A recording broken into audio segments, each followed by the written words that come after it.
आज का जो हमारा टॉपिक है वो है तापमान का वितरण। ठीक है, पिछले की क्लासेस में हमने पढ़ा था तापमान और तापांतर। ठीक है, हम क्या पढ़ रहे हैं, तापमान और तापांतर। और आज का जो हमारा टॉपिक है वो है तापमान का वितरण। ठीक है, का वितरण। तो ये है हमारा आज का टॉपिक। तो तापमान का वितरण किस प्रकार से होता है और तापमान का वितरण क्यों जरूरी है। तो तापमान का वितरण ये डिसाइड करता है कि कहाँ पे किस प्रकार की वनस्पति होगी, किस क्षेत्र में किस प्रकार की वनस्पति होगी, कहाँ किस प्रकार के पशु पाए जाएंगे, कहाँ किस प्रकार के लोग पाए जाएंगे। ठीक है, किस जाति के लोग पाए जाएंगे। जाति मीन्स ये नहीं कि जो धर्म जाति ये हम बांटते नहीं, जो हम लोग जो ज्योग्राफिकल होता है उस चीज की बात कर रही हूँ। ठीक है, तो ये सब चीज कौन डिसाइड करता है, तापमान, टेम्परेचर। तो तापमान का वितरण जो है वो हर तरीके से बहुत ही आवश्यक है और ये कितने प्रकार का होता है। ठीक है, तो तापमान का जो वितरण है वो 2 प्रकार का होता है। तापमान का वितरण कितने प्रकार का होता है, 2 प्रकार का होता है। एक होता है कालिक वितरण और दूसरा होता है स्थानिक वितरण। क्या होता है, एक कालिक वितरण और दूसरा होता है स्थानिक वितरण।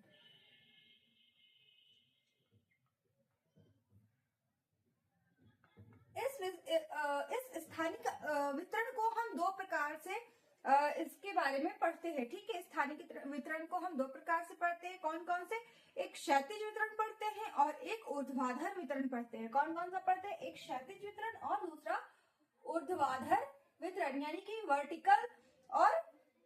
वर्टिकल डिस्ट्रीब्यूशन और हॉरिजॉन्टल डिस्ट्रीब्यूशन, ये हम पढ़ते हैं स्थानिक वितरण में। ठीक है, क्षैतिज वितरण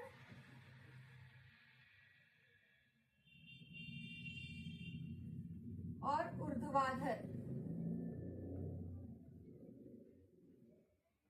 वितरण। ठीक है, तो बेसिकली तापमान का जो वितरण है वो कितने प्रकार से होता है, तो 2 प्रकार से होता है, कालिक वितरण और स्थानिक वितरण।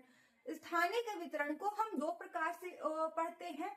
कौन कौन सा, एक क्षैतिज वितरण और दूसरा ऊर्ध्वाधर वितरण। ठीक है, अगर हम देखें तो डिस्ट्रीब्यूशन ऑफ टेम्परेचर 2 टाइप्स के होते हैं। ठीक है, और इसमें अब देखिए क्यों जरूरी, ये आपको समझ में आ गया।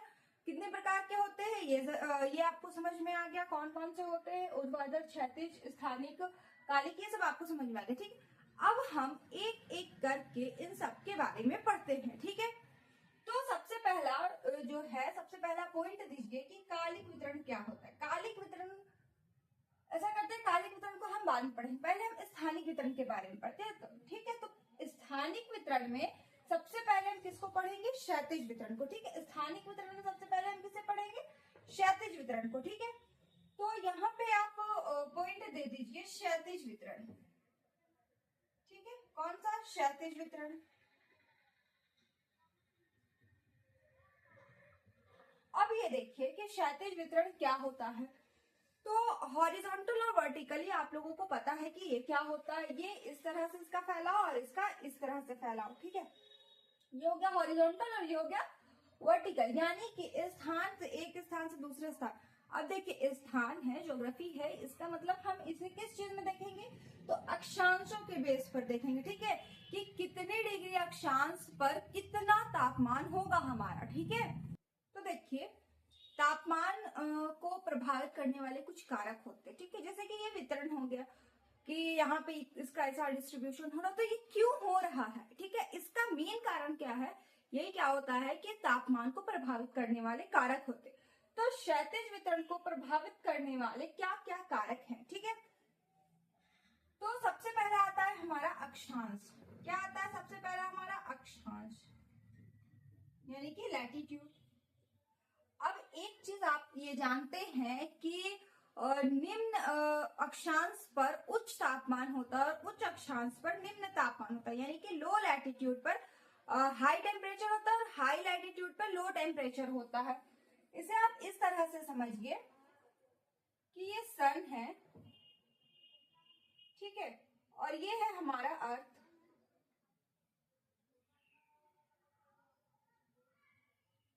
ठीक है, ये हो गया हमारा 0 डिग्री इक्वेटर और ये हो गया हमारा 90 डिग्री पोल। ठीक है, अब देखिए यहाँ से जो इंसोलेशन आ रहा है वो यहाँ तो सीधा पड़ रहा है। ठीक है, तो इसका मतलब क्या हुआ कि 0 डिग्री अक्षांश यानी कि निम्न अक्षांश पर उच्च तापमान होगा, जबकि 90 डिग्री पर आप देखिए कि ये क्या हो रहा है कि सूर्य की किरणें तिरछी पड़ रही है। ठीक है, सूर्य की किरणें तिरछी पड़ने की वजह से क्या हो रहा है कि यहाँ का तापमान जो है वो कम हो रहा है। तो ये एक रीजन है। तो आप इसे इस तरह से लिखिए कि उच्च अक्षांश पर निम्न तापमान होता है, जबकि निम्न अक्षांश पर उच्च तापमान होता है। ठीक है, उच्च अक्षांश पर निम्न तापमान और निम्न अक्षांश पर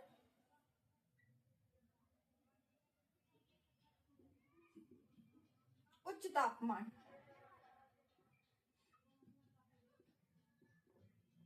इसका एक कारण मैंने आपको ये भी इंसुलेशन के चैप्टर में ही एक कारण मैंने आपको ये भी बताया था कि यहाँ टेम्परेचर हाई क्यों होता है और यहाँ टेम्परेचर लो क्यों होता है। 90 डिग्री यानी कि हमारे पोलर एरिया में, पोलर रीजन में टेम्परेचर लो क्यों होता है जबकि इक्वेटर में टेम्परेचर हाई होता है। इसका रीजन क्या है?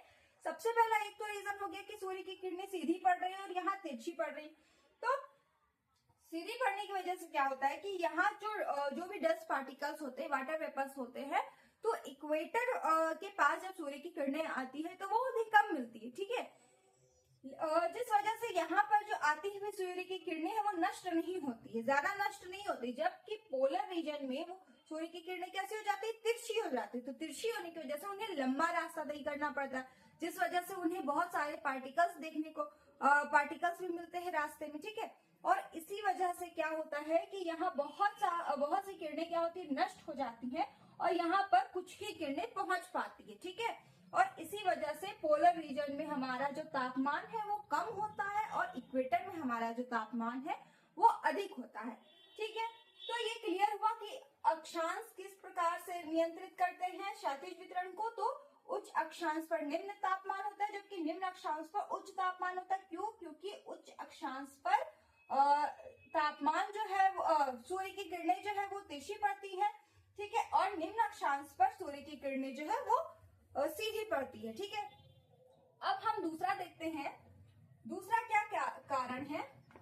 दूसरा कारण आता है हमारा ऊंचाई। ठीक है, ऊंचाई भी एक बहुत बड़ा कारण है, बहुत जिम्मेदार कारक है एक तापमान के वितरण में। ठीक है, कैसे कि जैसे कि आप ऊंचाई पर जैसे जैसे जाते जाइएगा तो आपको क्या होगा कि तापमान कम मिलेगा, जबकि आप जैसे जैसे नीचे आइएगा तो आपको वहां पे तापमान अधिक मिलेगा।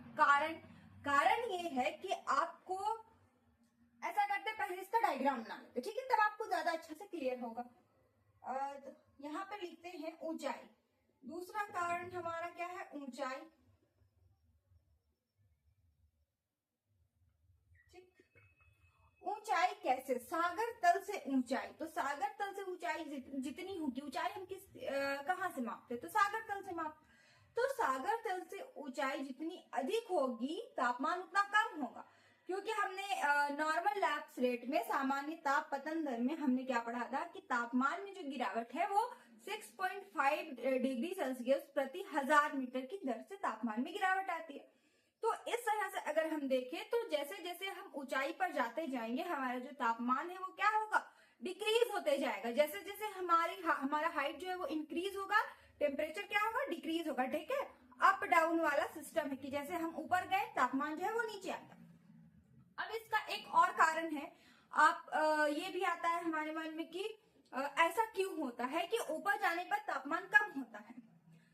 तो रीजन ये है कि क्षोभ मंडल में जितनी भी जो भी भारी गैस है, ठीक है, इसका मेन एक कारण है ग्रेविटी।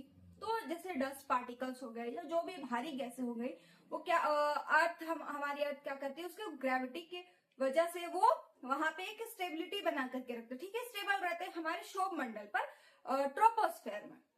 लेकिन जो हल्की गैसें होती है वो ऊपर होती है, और जैसे जैसे पृथ्वी से हमारे वायुमंडल की दूरी बढ़ती जाती है, गुरुत्वाकर्षण बल है, जो ग्रेविटी है वो कम होती जाती है। इस वजह से हमें ऊपर में यानी कि ऊपर का जो हमारा एटमॉस्फेयर का लेयर है वहां पे हमें कोई भी कण देखने को नहीं मिलते। अब जब हमें कोई कण या कोई जल वाष्प, कोई गैस देखने को नहीं मिल रही है तो सूर्य की किरणें आकर किससे टकराएंगी? सूर्य की किरणें हमें गर्मी कैसे देती? ऐसा थोड़ी है कि सूर्य की किरणें आई तो वो आ रही है तो अपने साथ गर्मी लेकर के आ रही, ऐसा नहीं होता है। वो गर्मी लेकर आती है लेकिन उसे उसके गर्मी को फैलने के लिए, ठीक है, उसकी ऊष्मा को फैलने के लिए कुछ चीज चाहिए होती है जिससे वो टकराए और टकराने के बाद रिफ्लेक्ट करे या उसका वितरण हो, ठीक है, तभी जो है सूर्य की किरणों की जो गर्मी है वो हमें मिल सकती। अगर कुछ भी नहीं है, उस जगह पर कुछ नहीं है, पूरा जगह खाली है, ठीक है, तो आपको कोई भी गर्मी नहीं मिलेगी। अब आप स्पेस में ही देख लीजिए, क्या स्पेस में सूर्य की किरणें नहीं आती? आती हैं, लेकिन वहां गर्मी क्यों नहीं होती? क्योंकि वहां कुछ है ही नहीं, ठीक है, कोई डस्ट पार्टिकल्स नहीं है, कुछ नहीं है, तो वो पूरा खाली है, पूरा एम्प्टी है। तो उस वजह से क्या होता है कि सूर्य की किरणें जो है वो किसी से टकरा नहीं पाती, टकराती नहीं है तो अपनी गर्मी को फैला नहीं पाती, ठीक है। तो ये एक कारण है कि जैसे जैसे हम ऊंचाई पर जाते हैं जो कण होते हैं वो कम होते जाते हैं, तो कम होने की वजह से क्या होता है कि सूर्य की किरणें उनसे टकरा नहीं पाती है। और नीचे की परतों में हमें क्या मिलता है? बहुत सारे गैस मिलते हैं, वाटर वेपर्स मिलते हैं, बहुत सारे कण मिलते हैं जिससे कि सूर्य की किरणें टकराती और टकराकर फैलती है, जिस वजह से हमें गर्मी मिलती है, ठीक है। आई होप आप लोगों को ये क्लियर हुआ होगा ये कॉन्सेप्ट। अब देखिए, जैसे ये एक माउंटेन है, ठीक है, और ये प्लेटू है और ये सागर तल है। अब देखिए, ये हमारा सन है, सूर्य की किरणें यहाँ भी पड़ रही, यहाँ भी पड़ रही, यहाँ भी पड़ रही और यहाँ भी पड़ रही। लेकिन यहाँ पर क्योंकि जैसे जैसे हम ऊंचाई पर जाएंगे तो ये जो हमारा पर्वत है ये किस चीज से कवर होता है? स्नो से कवर होता है, ठीक है। मतलब जितना ऊंचा पर्वत होगा वो स्नो कवर्ड होगा। तो स्नो कवर्ड होने की वजह से यहाँ से क्या होता है? सूर्य की किरणों का अल्बेडो हो जाता है। क्या हो जाता है? अल्बेडो, यानी कि उनका परावर्तन हो जाता है, शून्य में ही उनका परावर्तन हो जाता है, ठीक है। और ये यहाँ जो किरणें आती है वो सब की सब धरातल से टकराकर और अपनी गर्मी को फैला कर जाती है, इस वजह से हमें यहाँ नीचे में गर्मी मिलती है, ठीक है। तो ये एक कारण होता है बहुत बड़ा सा, ठीक। अब देखिए ये क्या कर देती? हीट कर देती है, ठीक। अब हमारा तीसरा कारण क्या आता है? समुद्र से दूरी। क्या आता है हमारा तीसरा कारण? समुद्र से दूरी। आप लोग भी मेरे साथ डायग्राम बनाते हुए चलिए, ठीक है, तो आपको ज्यादा अच्छे से समझ में आएगा जैसे जैसे मैं बनाते जा रही हूँ। अब आप एक बार सोचिएगा कि नहीं वीडियो देख लूं उसके बाद फिर बनाओ, तो फिर उसमें थोड़ा सा कंफ्यूजन हो जाता है कि क्या पढ़ा क्या नहीं पढ़ा। साथ में बनाते चलिएगा तो आपको ज्यादा आसानी होगी कि आपने क्या पढ़ा है। तीसरा हमारा क्या आता है? समुद्र से दूरी। क्या आता है हमारा तीसरा?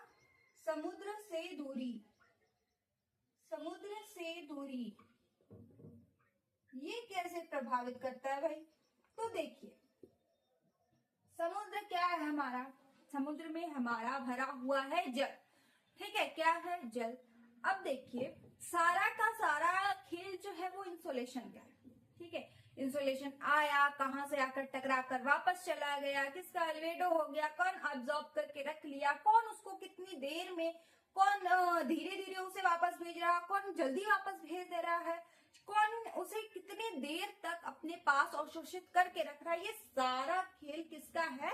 इंसोलेशन सूर्य तप का है, ठीक है, कि वो किसके पास कितनी देर रह रही है, ठीक है।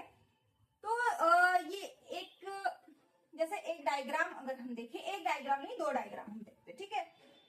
ये है हमारा ओशन, मान लीजिए ये है हमारा ओशन। क्या है? ओशन हमारा समुद्र है और ये है हमारा धरातल।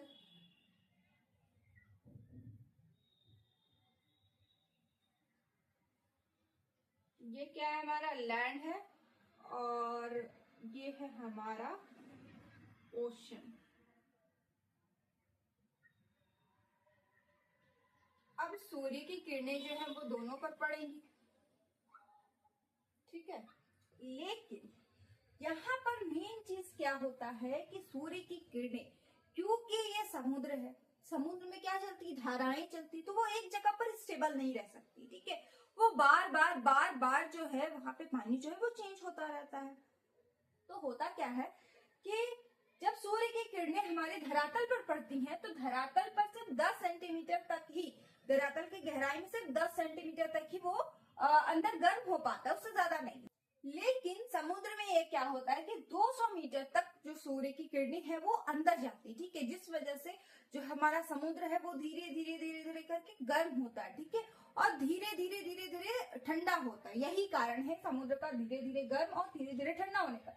जबकि हमारे धरातल पर क्या होता है कि जो सूर्य की किरणें हैं वो लंबवत, जो सूर्य की किरणें हैं वो इस पर पड़ती है तो सिर्फ एक जगह पे कोई एक सेंटर पर पड़ती है, ठीक है, जिस वजह से वो जल्दी गर्म हो जाती है, जल्दी ठंडी भी हो जाती है, ठीक है। तो जब समुद्र से दूरी बढ़ेगी तो यहाँ का एरिया, समुद्र के पास का जो एरिया है ये तो गर्म हो गया, ठीक है, धीरे धीरे धीरे धीरे करके ये गर्म हो रहा है, तो आसपास का एरिया भी कैसा रहेगा, गर्म रहेगा, क्योंकि समुद्र कैसे धीरे धीरे गर्म हो रहा है। तो जब समुद्र से चलने वाली हवाएं होंगी तो वो कैसे चलेंगी, जब समुद्र हमारा गर्म हो जाएगा तो समुद्र से चलने वाली जो हवाएं होंगी वो गर्म हो जाएंगी, और जब हमारा समुद्र ठंडा हो जाएगा तो समुद्र की तरफ से चलने वाली जो हवाएं होंगी वो ठंडी हो जाएंगी, ठीक है। तो ये एक कारण है।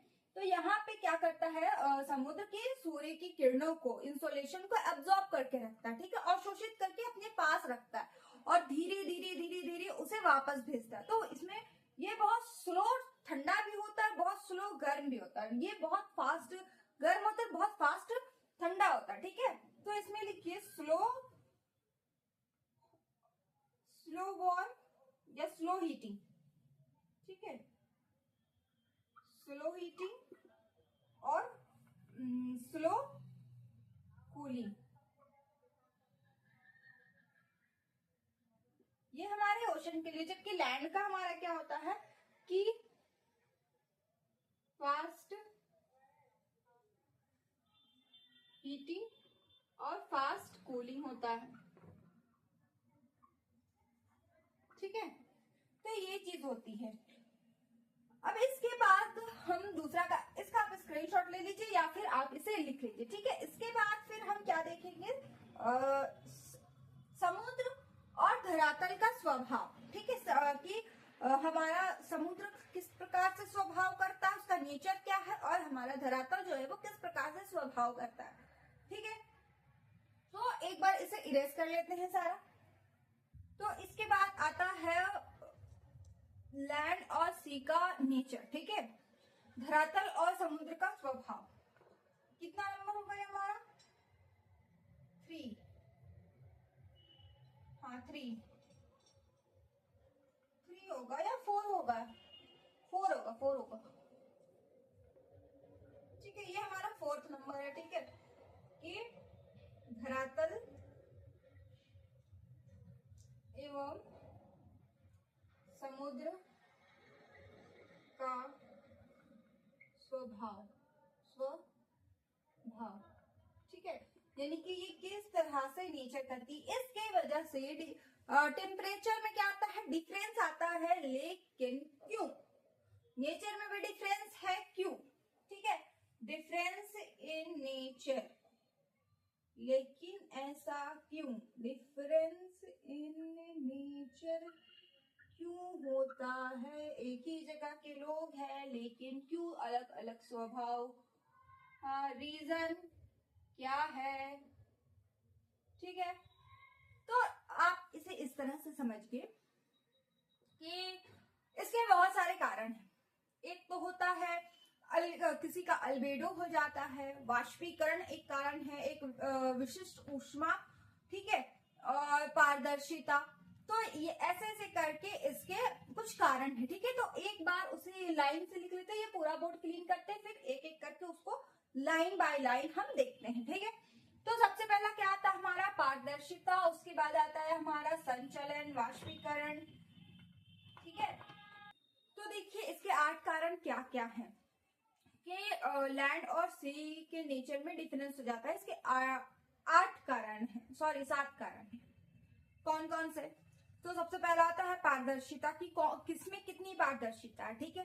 दूसरा क्या आता है हमारा संचलन, तीसरा आता है हमारा वाष्पीकरण, उसके बाद आता है हमारा परावर्तन गुणांक, फिर विशिष्ट ऊष्मा, और फिर आकाश की प्रकृति, और आखिरी आता है क्या हमारा जलवाष्प। ठीक है, तो ऐसे एक एक करके लिखते हैं। सबसे पहला हमारा क्या है, पारदर्शिता। पारदर्शिता, तो पारदर्शिता का मतलब होता है कि किसी भी चीज में को सूर्य की किरण किससे रिफ्लेक्ट होकर के वापस चली जा रही है और कौन उसे अब्सॉर्ब करके रख ले रहा है। ठीक है, तो ये होता है पारदर्शिता। तो इसे अगर हम इस तरह से समझे, ये है हमारा माउंटेन, ठीक है, ये हमारा लैंड एरिया है और ये हमारा सी है। ठीक, तो यहाँ पे ये हमारा सी लेवल है।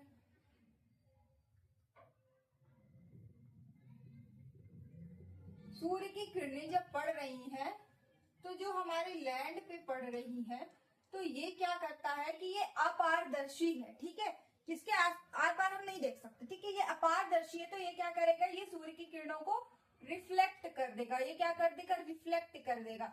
जबकि सूर्य की किरणें समुद्र पर क्या होगी कि ये अब्सॉर्ब कर लेगा इसे। ठीक है, ये क्या करेगा, अब्सॉर्ब कर लेगा और धीरे धीरे धीरे धीरे करके क्या होगा कि गर्म होगा। फिर वही चीज होगा कि 200 मीटर तक ये सूर्य की किरणें कहां तक जाती है, 200 मीटर तक जाती है। कहां तक जाती है, 200 मीटर तक।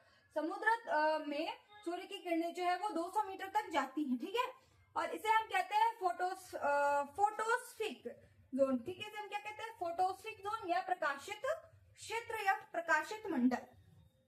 ठीक है, तो ये क्या होता है कि हमारा जो सन है, ये इसकी जो किरणें है वो जब धरातल पर पड़ रही है, तो धरातल पर किस तरह से पड़ती है कि वो एक जगह पर पड़ रही है। ठीक है, एक जगह पर पड़ रही है, ऊपर से वो अपारदर्शी है, तो क्या करता है कि एक जगह पे जल्दी से गर्म हो जाता है, फिर बाकी को रिफ्लेक्ट कर देता है। जबकि समुद्र में क्या होता है कि वो 200 मीटर तक अंदर जाती है। ठीक है, धीरे धीरे धीरे धीरे उसको गर्म करती है। ठीक है, तो इस तरह से होता है। ये होता है किसमें, ये होता है पारदर्शिता। तो लैंड सरफेस हमारा कैसा है, लैंड सरफेस हमारा कैसा है, अपारदर्शी। ठीक है, कैसा है, अपारदर्शी है, जिस वजह से क्या करता है कि सूर्य की किरणों को रिफ्लेक्ट कर देता है। और सी हमारा सी का नेचर कैसा है, ये पारदर्शी है। ठीक है, ये क्या है, ये पारदर्शी है। सी सरफेस या ओशन सरफेस। ठीक है, ओशन सरफेस हमारा कैसा है, पारदर्शी। ठीक है, जिस वजह से ये सूर्य की किरणों को रखती है और धीरे धीरे धीरे धीरे करके क्या करती है, गर्म करती है। और समुद्र तल से 200 मीटर तक के क्षेत्र को क्या कहते हैं, प्रकाशित मंडल कहते हैं। क्या कहते हैं, प्रकाशित मंडल कहते हैं। ठीक है, तो ये हो गया। इसके बाद हम क्या देखते हैं, संचलन। इसके बाद क्या आता है हमारा, संचलन। ठीक है, सेकेंड नंबर क्या आता है, संचलन। हमारा जो लैंड सरफेस है, लैंड एरिया जो है वो स्टेबल है। ठीक है, स्थिर है, जिस वजह से सूर्य की किरणें कहां पड़ती है, सेंट्रल पार्ट पर पड़ती है। और हमारा जो सी लेवल सी है या ओशनिक सरफेस जो है हमारा, वो अनस्टेबल है, जिस वजह से वहां जो हीट है वो ट्रांसफर हो जाती है। ठीक है, एक जगह पर हीट तो पड़ा, लेकिन वो अनस्टेबल होने की वजह से एक जगह से दूसरी जगह चला गया, तो फिर जहां पे था वहां पे तो ठंडा हो गया। ठीक है, तो इस वजह से हमारा जो समुद्र है वो धीरे धीरे गर्म और धीरे धीरे ठंडा होता है, जबकि हमारा जो धरातल है वो जल्दी गर्म और जल्दी ठंडा हो जाता है। तो लगभग लगभग सब में सेम ही चीज है। ठीक है, हमारा लैंड कैसा है, हमारा लैंड है स्टेबल। ठीक है, हमारा लैंड कैसा है, स्टेबल, यानी कि स्थिर है। स्थिर होने की वजह से जो हीट है वो कहाँ पड़ती है, सेंट्रल पार्ट में पड़ती है। कहाँ पड़ती है, सेंट्रल पार्ट में पड़ती है हीट। ठीक है, इंसोलेशन कहाँ पड़ता है भाई, तो सेंट्रल पार्ट में पड़ता है।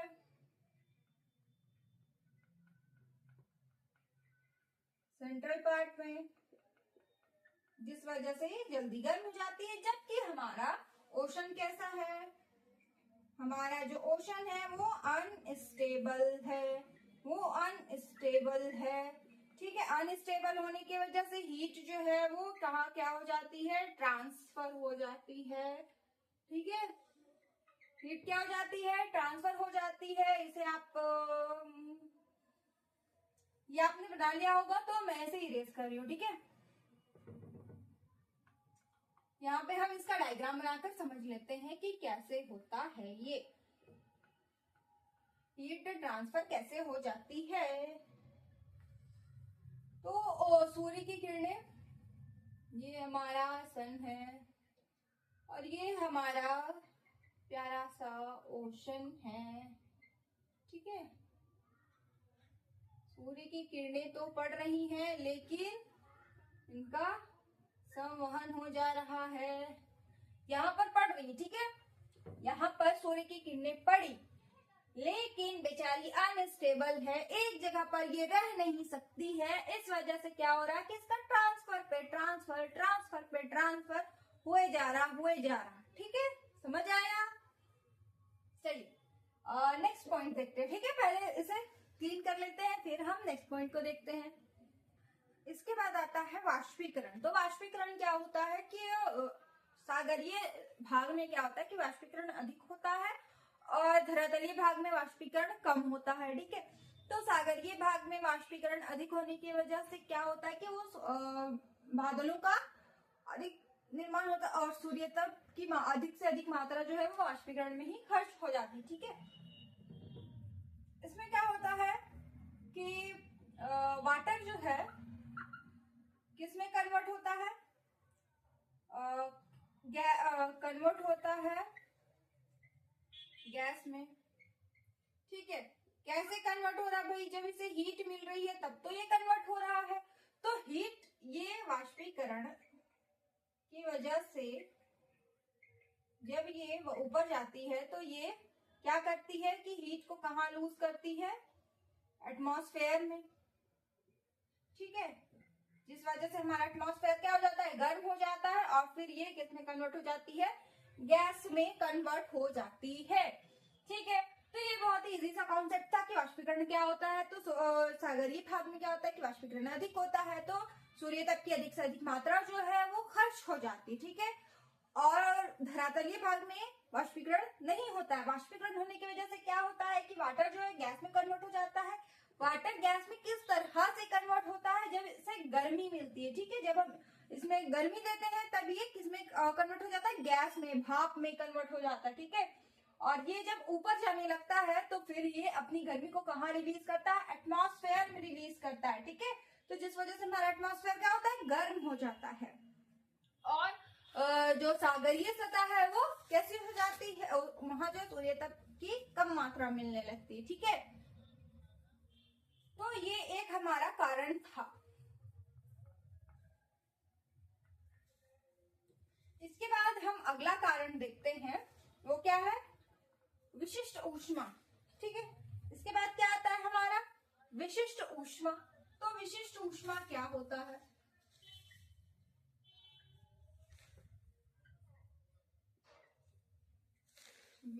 विशिष्ट ऊष्मा, विशिष्ट ऊष्मा का मतलब होता है कि कोई भी चीज है, ठीक है, उसे गर्म होने के लिए कितनी ऊष्मा की आवश्यकता पड़ रही है उसे हम क्या कहते हैं, विशिष्ट ऊष्मा, ठीक है। कोई भी तत्व है, कोई भी वस्तु है, उसे गर्म होने के लिए कितनी और ऊष्मा की, कितनी और एनर्जी की जरूरत पड़ रही है, तो जितनी एनर्जी उसे चाहिए होगी तो उसे हम क्या कहेंगे, विशिष्ट ऊष्मा। जैसे कि आप इसे इस तरह से समझिए कि आपके पास पानी, ठीक है, आपके पास 2 बॉटल है। एक बॉटल में क्या है, बिल्कुल बर्फ का पानी है और एक नॉर्मल रूम टेम्परेचर का पानी है। दोनों को साथ में भी अगर गैस में चढ़ाते हैं तो सबसे पहले कौन सा पानी गर्म होगा, जो रूम टेम्परेचर पर जो पानी था वो हमारा जल्दी बॉईल हो जाएगा, ठीक है। किसके कंपैरिजन में, जो पानी हमारा बर्फ का था, ठीक है, जो बिल्कुल बर्फ बन गया था वो धीरे धीरे गर्म होगा, ठीक है। तो जो बर्फ वाला पानी था उसे बॉईल होने के लिए अधिक ऊष्मा चाहिए थी, ठीक है। वो बहुत ज्यादा हीट को कंज्यूम कर रहा था, तब जाकर के उसमें क्या आया, बॉईल आया, ठीक है। लेकिन हमारा जो रूम टेम्परेचर पर जो था पानी, उसको उतनी ऊष्मा की आवश्यकता नहीं थी, जिस वजह से वो क्या हो गया, जल्दी गर्म हो गया। तो जिसे जितनी अधिक ऊष्मा की आवश्यकता होगी उसे कहते हैं हम विशिष्ट ऊष्मा। जैसे इसका एक और एग्जांपल आप समझिए, 2 दोस्त हैं, ठीक है, 2 लोग हैं, आपको किसी ने बुलाया, ठीक है, खाने पे बुलाया है, या आप कहीं होटल गए या आप दोस्त मिले, ठीक है। एक का पेट पहले से भरा हुआ है, एक का खाली है, तो ज्यादा खाना कौन खाएगा? जिसे ज्यादा भूख लगी होगी वो ज्यादा खाना खाएगा, और जिसका पेट पहले से भरा हुआ है वो खाना नहीं खाएगा। तो बिल्कुल इसी तरह से ऊष्मा में भी होता है। जो पहले से गर्म है उसे और गर्म होने के लिए अधिक ऊष्मा की जरूरत नहीं होगी, लेकिन जो पहले से ठंडा है उसे ऊष्मा और अधिक लगेगी गर्म होने में। ठीक है, तो जैसे कि हमारा लैंड एरिया जो है, तो लैंड एरिया हमारा क्या होता है कि पहले से ही हमारा लैंड एरिया गर्म होता है। ठीक है, तो इसे ज्यादा ऊष्मा की आवश्यकता नहीं पड़ेगी गर्म होने में, जबकि हमारा जो समुद्र का एरिया है इसे ज्यादा ऊष्मा की जरूरत पड़ेगी, क्योंकि ये गर्म नहीं होता है जल्दी। ठीक है, तो इसे गर्म होने में क्या पड़ेगा? ज्यादा ऊष्मा लगेगी। ठीक है, जैसे कि ये हमारा लैंड है और ये हमारा ओशन। ठीक है, तो इसका पहले से टेम्परेचर कितना था? 30 डिग्री सेल्सियस था। दोनों का टेम्परेचर मानते हैं 15 डिग्री सेल्सियस था। ठीक है, दोनों का टेम्परेचर कितना था? 15 डिग्री सेल्सियस।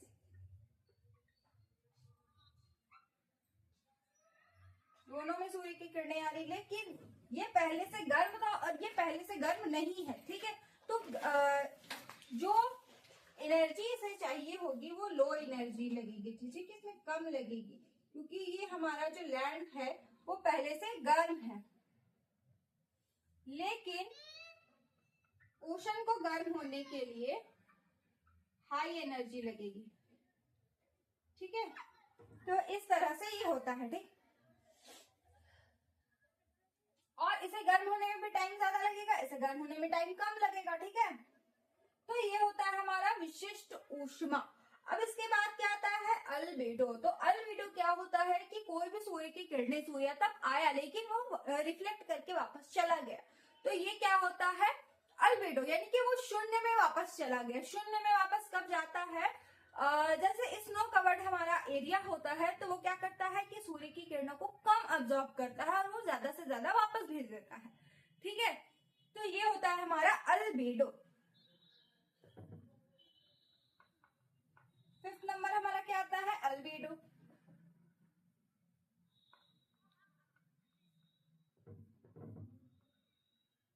अल्बेडो, या इसे हम कहते हैं ताप परावर्तन गुणांक। ठीक है, ये ताप परावर्तन गुणांक नहीं, जैसे हम कहते हैं परावर्तन गुणांक। परावर्तन, तो ये क्या होता है कि जैसे कि माउंटेन में देखेंगे, ठीक है, तो वहां क्या होता है, कोई भी स्नो कवर एरिया है, तो वहां क्या होगा कि सूर्य की किरणें आ तो नहीं है, लेकिन वो सूर्य की किरणों को अब्जॉर्ब नहीं कर रहा, अवशोषित नहीं कर रहा, जिस वजह से वो वहां पर गर्म नहीं हो पा रही है। ठीक है, और इस वजह से वहां का जो एरिया है वो ठंडा रह रहा है। ठीक है, वापस ही वहां जो सूर्य की किरणें पड़ रही है वो वापस ही चली जा रही हैं। ठीक है, छठा नंबर हमारा आता है आकाश की प्रकृति। छठा हमारा क्या आता है? आकाश की प्रकृति।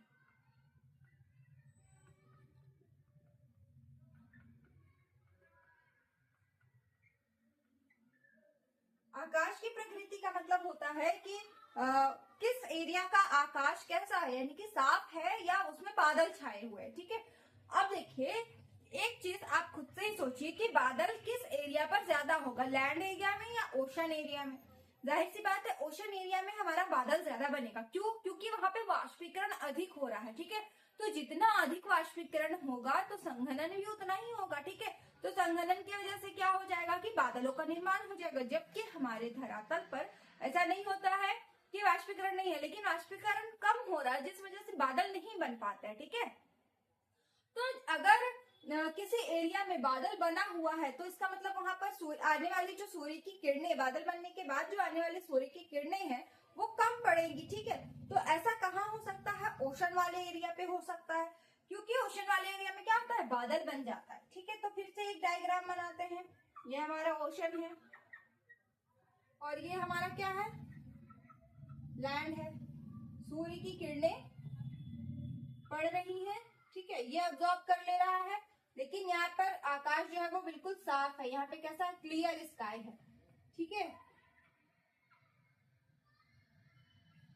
क्लाउडलेस स्काई है और यहाँ पर सूर्य की किरणें पड़ तो रही है, लेकिन यहाँ पे से क्या हो रहा है, वाष्पीकरण हो रहा है। क्या हो रहा है, वाष्पीकरण हो रहा है। और ये ऊपर जाने के बाद क्या कर रही, बादलों का निर्माण कर रही है। तो बादलों का जब निर्माण कर रही, तो फिर से जो आने वाली सूर्य की किरणें होंगी, तो उसे क्या करेंगे, बादल अब्सॉर्ब कर लेंगे, ठीक है, अवशोषित कर लेंगे। तो जो सूर्यताप है वो ओशन में कम मिलेगा, ठीक है। इसके बाद हमारा लास्ट पॉइंट जो है वो है जलवाष्प, ठीक है। लास्ट हमारा क्या आता है, जलवाष्प। तो जलवाष्प क्या है, सूर्य की किरणें जब जल पर पड़ती है, सूर्य की किरणें जब जल पर पड़ती हैं, तो क्या होता है, वाष्पीकरण होता है। तो वाष्पीकरण के बाद जो बूंदे ऊपर उठती है, जो भाप ऊपर उठते हैं, उसे हम क्या कहते हैं, जल वाष्प कहते हैं। और ये ज्यादा कहाँ पे होगा, कोस्टल एरिया पे होगा। कहाँ पर होगा, कोस्टल एरिया पे होगा। क्या आता है हमारा,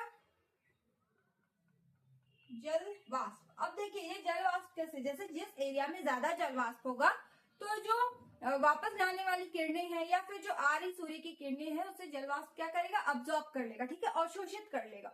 अवशोषित कर लेगा तो जो सूर्य की किरणें आने वाली थी वो आ नहीं पाएगी, और जो जाने वाली थी वो वापस जा नहीं पाएगी। तो यही होता है, ठीक है।